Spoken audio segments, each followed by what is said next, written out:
Love at first sight sounds fake until it happens. Sometimes it hits you out of nowhere. No logic, no build-up, just that instant connection. So if you're in the mood for that kind of magical feeling, here are 10 perfect movies that gives you exactly that vibe. So, let's get into it.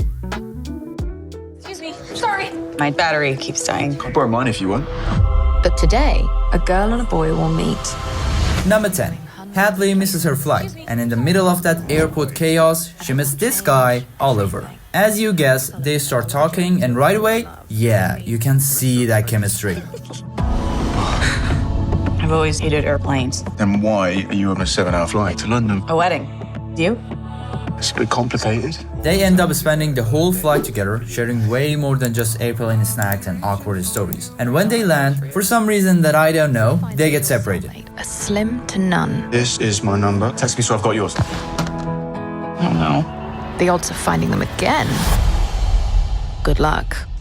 Love at first sight is not super dramatic or too romantic. It's just sweet, simple, and kind of beautiful. So, if you've ever clicked with someone sort of instantly, you're gonna resonate with this one. Is it better to have had a good thing and lost it, or never to have had it?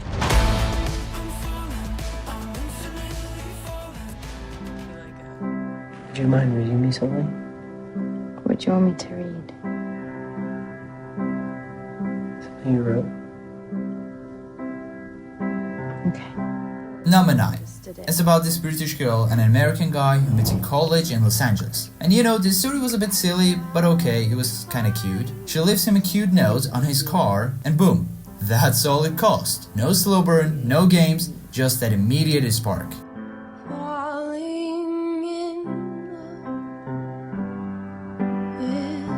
So the thing is, she overstays her visa to be with him, but I'm sorry, that messes up everything. And what starts as this perfect love at first sight moment turns into a long-distance immigration nightmare kind of situation. It just doesn't feel like I'm actually partying with life. I feel like I'm on vacation. Would it be easier if you could see other people when we're not together? Like Crazy feels raw, messy, emotional, and it's not some idealized version of love, you know? It's about that initial connection, that feeling that says, I just met you, but I can't stop thinking about you. The idea of it, of you and me.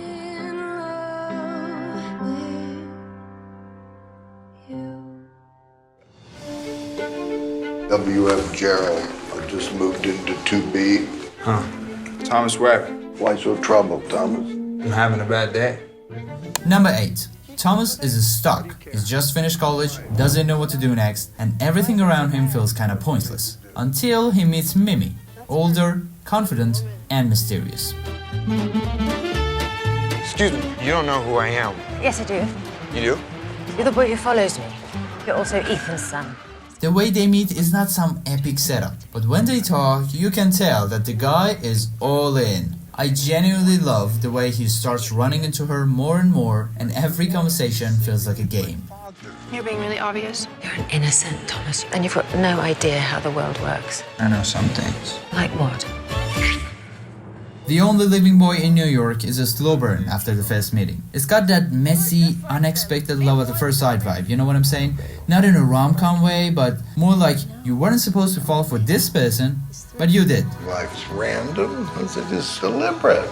Funny as it is tragic. Yours is no exception.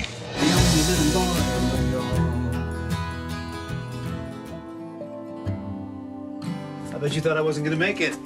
Yeah, I wasn't sure that I was. Oh, that's right, you only had 12 hours to change. Haha, she said gamely. Number 7. There's this woman in New Hampshire and a guy in New Mexico. And somehow, they start seeing through each other's eyes. Literally. I'm talking science fiction vibes, okay? Out of nowhere. They can feel what the other one feels. They can hear each other's thoughts. They can see what the other is seeing. Look out! What is this? What's going on? I can see out there. Can you hear me? Wait, you're real. So, since it is a romantic movie, they start to talk constantly. They share memories and slowly start falling for each other in the weirdest and most real way, if that makes sense. So I would say it's literally love at first voice rather than love at first sight. Go on, show me. Read them and wait. Hi. In Your Eyes is super underrated. It's written by Joss Whedon, so it has a cool little indie science fiction twist. They talk, laugh, have a good time, and weird that it gives you the idea maybe long distance isn't that bad at the end. I want to know what you feel like. The best thing, the only thing about me that I like is you.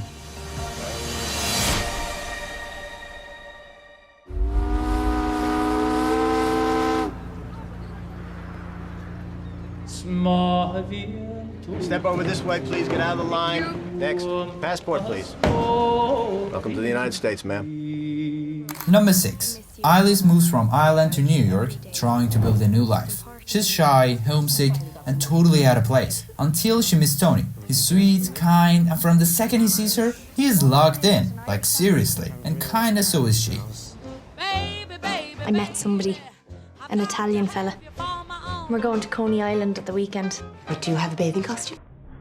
So they start seeing each other, going to dances, walking home together. There's no drama at first, just two people getting close in a new city. But then, something happens back home and she's forced to choose. Marry her. You want to go home, I guess. How would it be for you if I did go home? I'd be afraid. Afraid that I wouldn't come back. Brooklyn doesn't rush anything. It's a quiet kind of love at first sight, but just as strong. And Saoirse Ronan and Emory Cohen make it feel so genuine, just like real people. With me.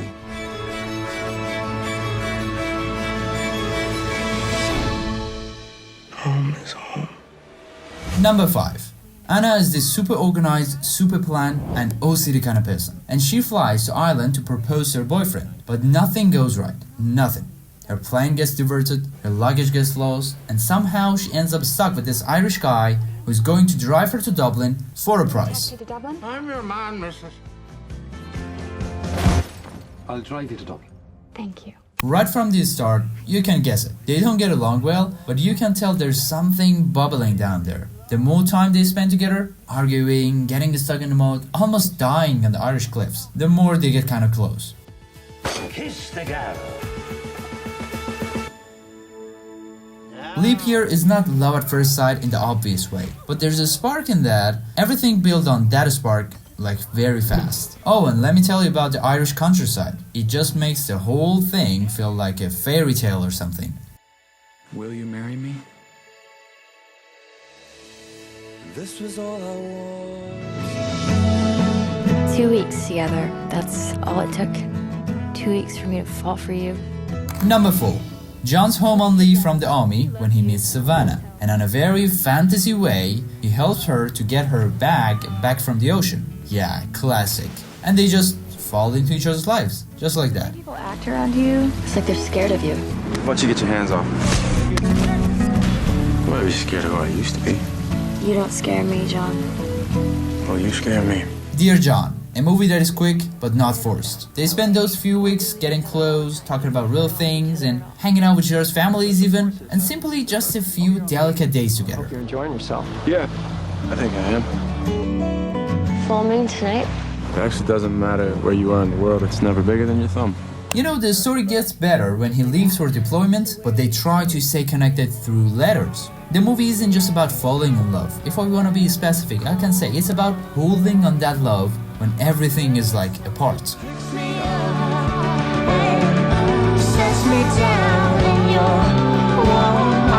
A lot can happen in 12 months, John.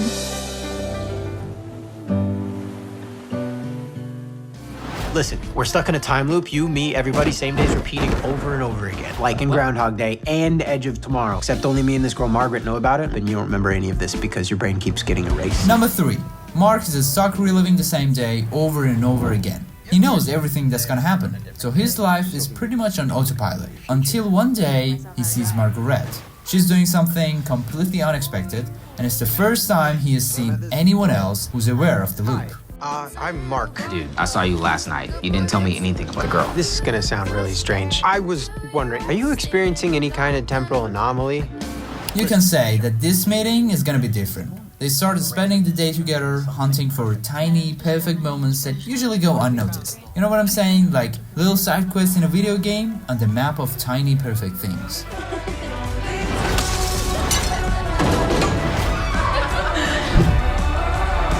What is this? Oh, I dropped everything.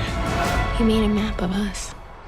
The movie is kinda trippy, but actually sweet, and it captures that feeling of love at first sight in a unique way. It's about noticing the small things and how one person can suddenly change your whole perspective. I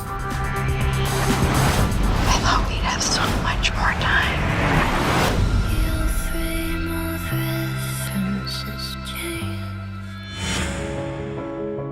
It was a dream of memories. I was wondering if I could have your number. She's with me. No, she's not. You believe in love, I don't, so let's put it to the test. Date each other. Number 2. So I'm gonna be short for this one. It all starts with a super awkward, snarky conversation at a meteor shower. Yes, Dale's the guy who overthinks everything, and Kimberly's just kinda watching him spiral. But somehow, because there's always magic in love, it works. I never thought love was real. Now I think life isn't real without it. I blame my life for this. This is what happens when you fall in love in Los Angeles. Comet is chaotic, it's flirty, and it's fast. The movie jumps around in time, showing pieces of their relationship out of order, just like the movie that just came out, We Live in Time, 2024. Anyway, it's a little trippy, visually cool, and very underrated. Run! Are we gonna chase you now?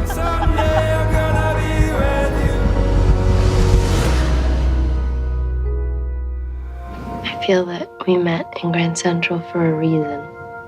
We were meant to find each other. And finally, number 1. So this movie starts with two strangers, Nick and Brookie, meeting by chance in New York City after Nick misses his last train. So they're both dealing with their own stuff. Nick's got a gig overseas he's worried about, and Brooks is struggling with a breakup, but from the moment they bump into each other, boom, connected.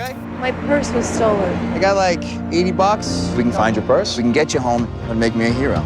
Wanna come with me on a little adventure? As you might have guessed, they end up spending the whole night together, wandering the city, sharing stories, and opening up in ways they haven't with anyone else. Perfect for you, even though you're committed to somebody else. We love what we love. Sucks. Before we go, it's not some big, dramatic love at first sight thing with fireworks, okay? It's quieter and so more real. I want to explain the vibe of it in one phrase. It's like two people who desperately need someone and find it right then and there. So if you like this vibe, I have made you not a video, but a playlist filled with them.